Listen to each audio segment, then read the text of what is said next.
ருக்கு,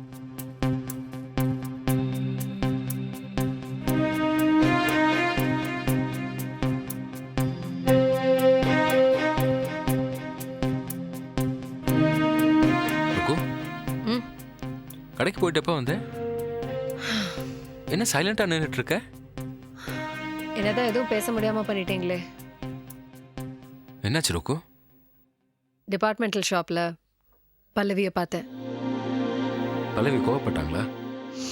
ம் அவங்களுக்கு கோவம்தான், ஆனா திட்டல, அசிங்கமாவும் எதுவும் பேசல. அவங்க பாட்டுக்கு என்ன அவாய்ட் பண்ணிட்டு கார்ல ஏற போனாங்க. எனக்கு தாங்கல கணேஷ். நான் தான் போய் சாரி கேட்டேன். நானும் நடிச்சு ஏமாத்தினத்துல அவங்க டோட்டலா மனசு வெறுத்து போயிருக்காங்க.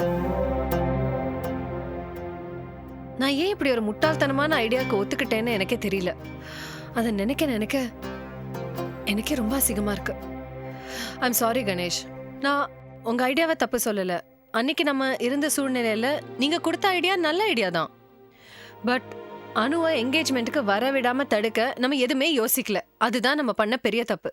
அதே மாதிரி அந்த என்கேஜ்மெண்ட் ஃபங்க்ஷனை வீடியோ கவரேஜ் பண்ணாம இருந்திருக்கணும். இப்போ அந்த டிவிடினால தானே அத்தனை சிக்கலும் உருவாயிருக்கு. யூ ரைட் ருக்கு. இந்த மாதிரி விஷயங்களை நம்ம அலட்சியமா இருந்துட்டோம். அந்த அலட்சியம் தான் நம்மளை மாட்டி விட்டுடுச்சு. மாட்டி விடுறது மட்டும் இல்ல கணேஷ், இப்ப அனுகிட்டயும் நம்ம மாட்டி போனேன்னு நினைச்சு எனக்கு நிஜமாவே ரொம்ப பயமா இருக்கு. அப்படியெல்லாம் எதுவும் நடக்காது ருக்கு. நடந்துட்டா என்ன கணேஷ்? இதுக்கு என்ன பதில் சொல்றதுன்னு எனக்கு தெரியல ருக்கு. எதிர்காலத்தை பத்தி கேட்குற எந்த கேள்விக்கும் யூகமாக தான் பதில் சொல்ல முடியும். அப்படி சொல்ற பதில் எதிர்காலத்தில் தப்பா போகிறதுக்கும் சான்சஸ் இருக்கு. ஆனா ஒன்று, அனுவோட கேரக்டர் நான் புரிஞ்சுக்கிட்ட வரைக்கும் அனுவுக்கு உண்மை தெரிஞ்சாலும் பிரச்சனை வெடிக்காது, எந்த பிரளயமும் நடக்காது. அனுவை விட ராஜாவை நல்லா புரிஞ்சுக்கிட்ட ஒரு ஹியூமன் பீயிங் இந்த உலகத்துல இருக்க முடியாது. இப்படி நடந்ததுன்னு தெரிஞ்சா ஏன் இப்படி நடந்தது, எந்த சூழ்நிலையில் இப்படி நடந்ததுன்னு யோசிச்சு புரிஞ்சுக்கிற மனோபக்குவம் நிச்சயமா அனுக்கு இருக்கும்.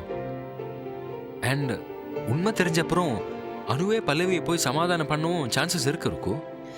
நீங்க சொல்ற மாதிரி மட்டும் நடந்துச்சுன்னா I will be very happy. பல்லவியோட மனசை மாத்த உன்னாலேயோ ஸ்ரீநிதியாலேயோ இந்த நிமிஷம் வரைக்கும் முடியல. ஆனா நிச்சயமா அனுவால அது முடியும்.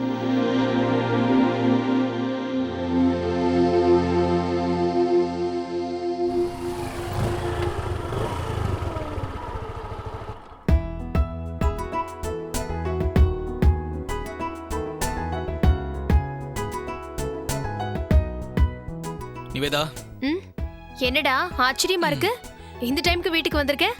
இந்த பக்கம் ஒரு வேலையா வந்தேன். சரி அப்படியே சாப்பிட்டு போயிடலாமேன்னு. ம் சாப்பாடு எடுத்து வைக்கிறியா? ம் சரி, போய் ட்ரெஸ் சேஞ்ச் பண்ணிட்டு வா. ம்.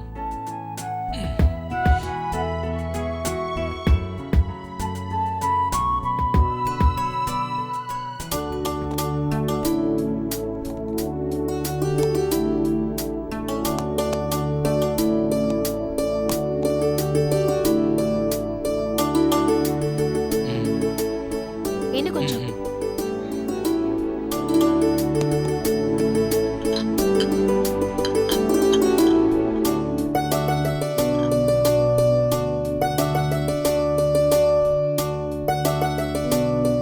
போதும். மறந்துட்டேன் நிவேதா, ஸ்ரீநிதி டிவிடி கொடுத்து அனுப்பிச்சாங்க. அதை பைக்லயே வச்சுட்டு வந்துட்டேன். அப்படியா? நீ சாப்பிட்டுட்டே, நான் போய் எடுத்துட்டு வரேன். ம்.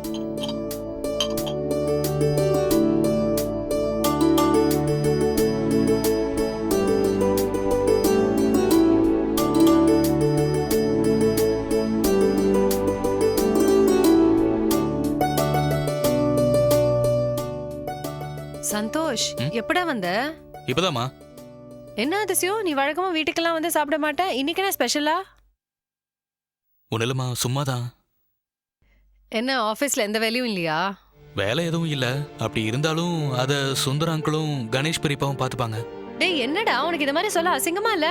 நீ அவங்களுக்கு ஹெல்ப் பண்றதை விட்டுட்டு அவங்க வேலை பார்த்துப்பாங்கன்னு சொல்ற? இல்லம்மா, இன்னைக்கு மட்டும்தான். இது பாரு, கேண்டீன் சாப்பாடு பிடிக்கலன்னா சொல்லு, நான் எவ்ரிடே மஞ்சுக்கு சாப்பாடு கொடுத்து அனுப்புற மாதிரி உனக்கும் கொடுத்து அனுப்புறேன்டா. ம் சரிம்மா. இருடா நான் பாக்குறேன், எப்ப பாரு ஒரு ஃபோன். எங்கம்மா போன? அவனுக்கு சாப்பாடு போடுறத விட்டுட்டு பாட்டியில எங்க போன நீ? ஆ, அது சரி, அவனுக்கு எதாவது வேணா பாரு. ம்,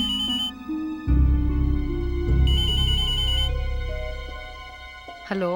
சந்தோஷ் இல்லைங்களா? சந்தோஷ் சாப்பிட்டுட்டு இருக்கான். நான் அவங்க அம்மா தான் பேசுறேன். என்ன விஷயம் சொல்லுங்க.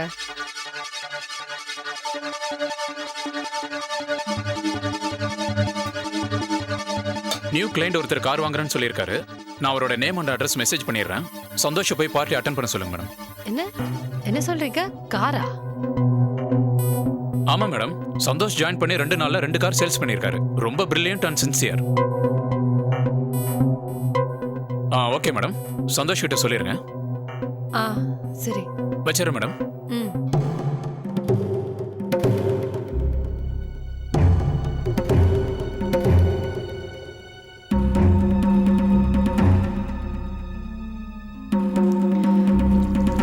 சந்தோஷ், உனக்கும் அப்பாவுக்கும் ஏதாவது தகராறா? இல்லையம்மா. அப்புறம் ஏன் வேற இடத்துல போய் வேலைக்கு சேர்ந்த?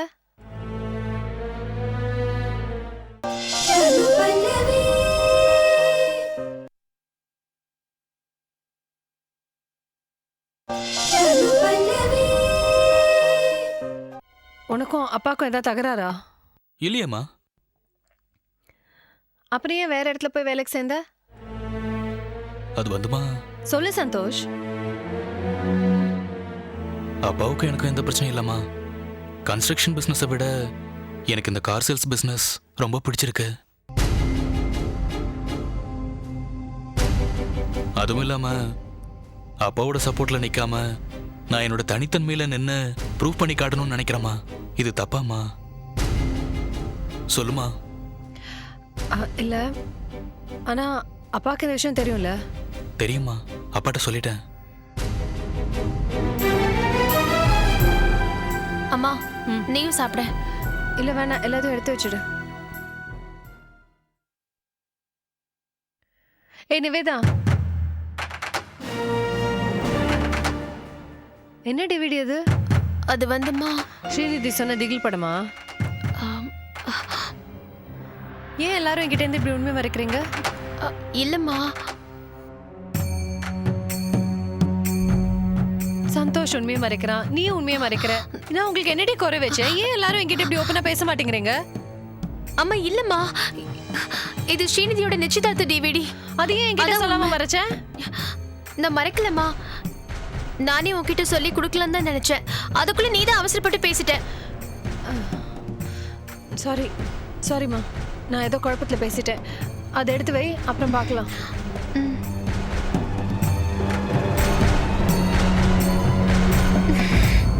ச்சோ.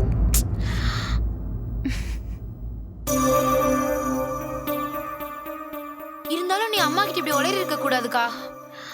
என்னடி மஞ்சு நீ இப்படி சொல்ற? அம்மா கிட்ட நான் தான் கையும் கழுவ மாட்டிக்கிட்டேனே. உண்மையை சொல்லாட்டி எப்படி நான் தப்பிப்பேன்? எந்த மாதிரியான கிரிட்டிக்கல் சிச்சுவேஷன்ஸா இருந்தாலும் நீங்க அதை சமாளிச்சு ஏதாவது பொய் சொல்லி அம்மாவை சமாதானம் படுத்திருக்கணும். சரி விடு மஞ்சு, நடந்தது நடந்து போச்சு. இனி அம்மாவை எப்படி சமாளிக்கணுங்கிறத தான் பார்க்கணும். அதான் முக்கியம். ஆமா சந்தோஷ், அம்மா டிவிடியை போடு பார்க்கலான்னு சொன்னாங்கன்னா நான் என்ன பண்ணுவேன்? எப்படி சமாளிப்பேன்? எனக்கு ஒண்ணுமே என்ன? புரியல. எல்லாரும் இதை பத்தியும் ரொம்ப தீவிரமா டிஸ்கஸ் பண்ணிட்டு இருக்கீங்க போல இருக்கு. டிஸ்கஷன்லாம் ஒன்றும் இல்லைம்மா, சும்மா பேசிட்டு இருந்தோம், அவ்வளோதான். ஏய் நிவேதா, ஸ்ரீநிதி கார்த்தி என்கேஜ்மெண்ட் டிவிடி பார்க்கணும். பிளேயர் ஆன் பண்ணேன்.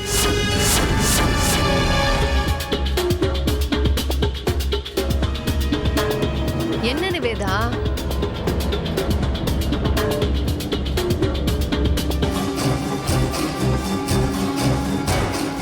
அது வந்துமா, என்ன சொல்லு. அது வந்துமா, அந்த டிவிடி சரியா ப்ளே ஆகலையாம், ஸ்டக் ஆகி அப்படியே நின்றுச்சான். அதனால சந்தோஷ் எடுத்துட்டு போய் ஈவினிங்கே கொடுத்துட்டு வந்துட்டான். ஆமாம்மா, வேற டிவிடியா நான் நாளைக்கு வாங்கிட்டு வரேன். அப்போ நிவேதா ரூம்ல இருந்த இந்த டிவிடி என்ன?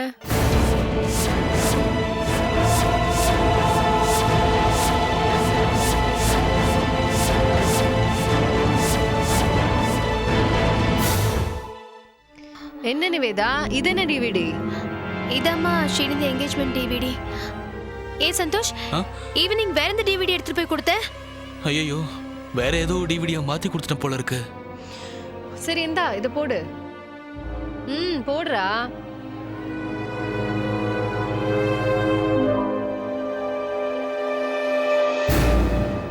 எல்லாம் உன்னாலதான்.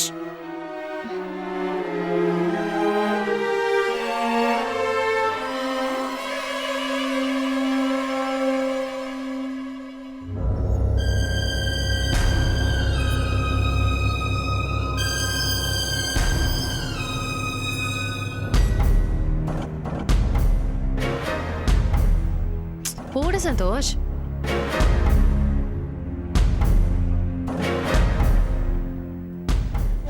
என்ன சந்தோஷ்?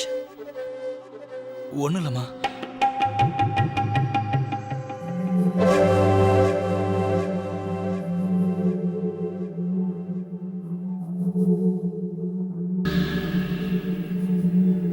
நிவேதா, வேற வழியே இல்ல. எந்திரிச்சு போய் நைஸா மெயின் ஆஃப் பண்ணிடு.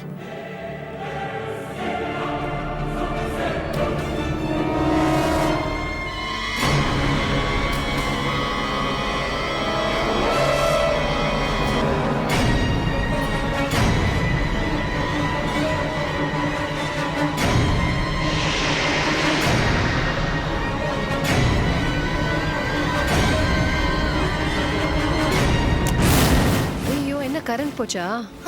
ஆமாமா. சந்தோஷ், அந்த எமர்ஜென்சி லைட் கொஞ்சம் ஆன் பண்ணு. சரிம்மா.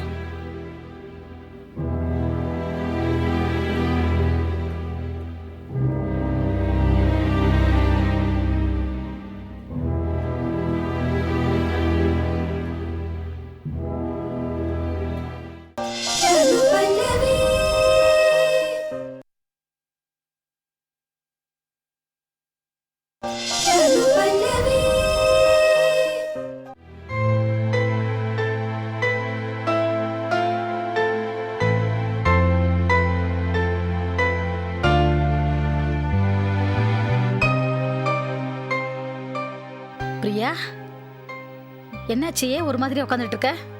ஒன்றும் இல்லை பாட்டி. என்ன ஒண்ணும் இல்லைங்கிற? உடம்பு சரியில்லையா?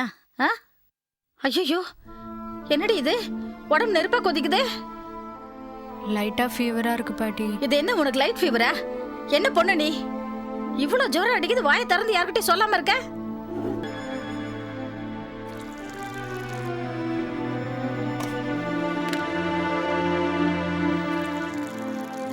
எனக்கு ஒன்றும் இல்லை பாட்டி.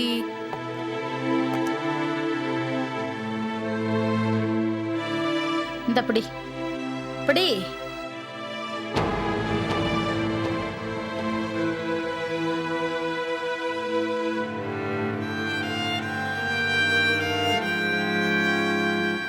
சரி, நீ போய் படுத்து ரெஸ்ட் எடுத்துக்க போ. பாட்டி பாட்டி. என்னம்மா? வேற ஏதாவது வேணுமா? என்ன பிரியா? இல்லை பாட்டி, என் பக்கத்தில் வந்து கொஞ்ச நேரம் உட்காருங்களேன் ப்ளீஸ்.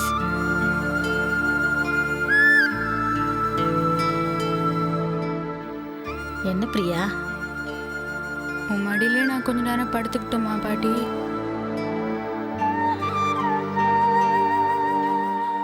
என்ன பாட்டி, படுத்துக்கிட்டுமா? படுத்துக்கம்மா, படுத்துக்க.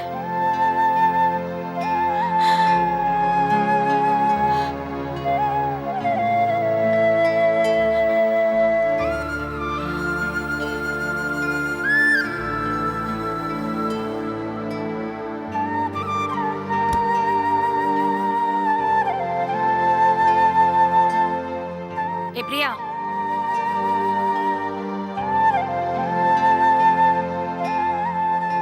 ஏய், என்னடி இது சின்ன பிள்ளையாட்டம்? முதல்ல எழுந்துரு கழுத. என்ன பல்லவி, ஏன் இப்படி எல்லாம் பேசுற? இவளுக்கு பயங்கரமா ஜுரம் அடிக்குது தெரியுமா?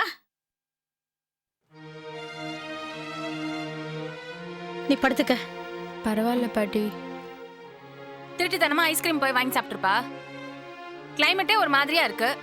எல்லாம் சேர்ந்து இப்ப ஜுரத்துல கொண்டு வந்துட்டு இருக்கு. அதெல்லாம் ஒன்றும் இல்லை மம்மி. நீ எதுவும் பேசாத. உன்னை பத்தி எனக்கு தெரியாது. உடம்பு ஃபுல்லா திமிரு. என்னடி நீ உன் அக்கறையை கூட கோபமா தான் வெளிப்படுத்துவியா? என்ன பொம்பளை நீ? எல்லாம் நீ குடுக்கற இடமா? உன்னாலதான் அவ சொல்ற பேச்சு கேட்க மாட்டேங்கிறா. இவ ஏற்கனவே உடம்பு முடியாம இருக்கா, இவளை நீ வேற கரைச்சு கொட்டிக்கணுமா? சொல் பேச்சு கேட்காம இவ்வளவு இழுத்து விட்டுக்கிட்டா அதுக்கு யார் பொறுப்பான்? நானும் ஒன்னும் இழுத்து விட்டுக்கல மம்மி, இது எல்லாத்துக்கும் காரணம் நீதான். என்னடி வளர்ற? நான் உளரல, உண்மையதான் சொல்றேன். டாடிய பிரிஞ்சிருக்கிறது தான் எனக்கு ரொம்ப கஷ்டமா இருக்கு.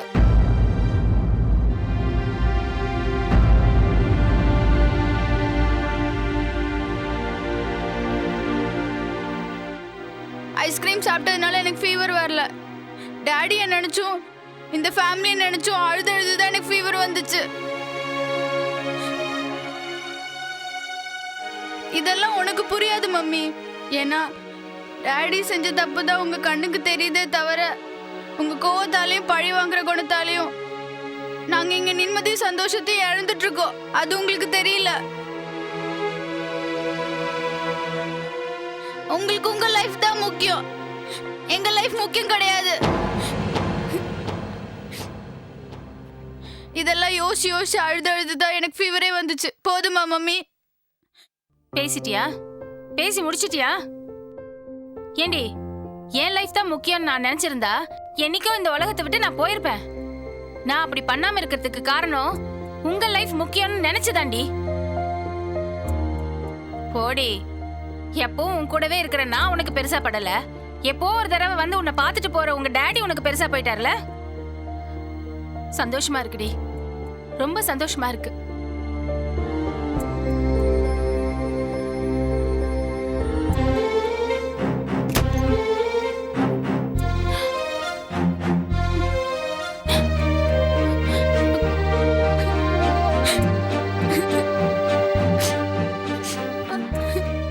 ஏம்மா ஏன் பாடற? நீ தைரியமா இரு, உனக்கு நல்லதாம நடக்கும். அழக்கூட சொன்ன கேளு.